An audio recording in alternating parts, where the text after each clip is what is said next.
Surviving and Thriving, Essential Advice for Brand New Teachers. Today we're going to talk about grading. Grading can get super overwhelming, so you got to stay organized. You need to set realistic expectations for you and for your students. Every single assignment you give does not need extensive feedback. You need to prioritize your quality over quantity. I have these little stamps that I've made. See, it says Mrs. Marking loves your work. How cute. You can get ones that say pretty much whatever you want. I ordered mine on Etsy. See? Do not give up. But I show you those for a couple reasons. One, grading every single thing is not always necessary. Sometimes you want them to do a task, you want to make sure that they've done the task, but you're not ready to actually give the assessment yet. So it's just formative, right? And if you have kids at every table that can grade the formative work, or you can go glance at it and stamp it, that's a grade. I'm not saying you need to put that in the grade book, but it's a grade.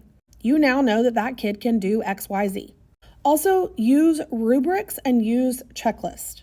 This makes grading so fast and so clear for students. Set grading boundaries. Avoid taking home stacks of papers. They will sit in the same place, in the same bag, by the door all weekend. Trust me, I know.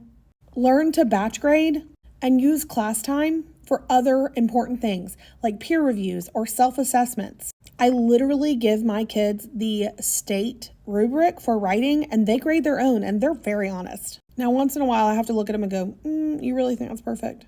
But honestly, they're harder on themselves than I would be. And then I don't have to grade a single thing. I glance at it and go, I agree or disagree. Now, I do teach middle school, but I have taught elementary and they love to trade papers and grade each other's stuff. I don't love that idea. It isn't always best practices, but for something formative, it doesn't really matter. And if you get systems in place where kids put pencils down and they're nowhere in sight and all they have is a pen and you can check it together, that's also very easy to do. More tips and tricks coming your way. Have a great day.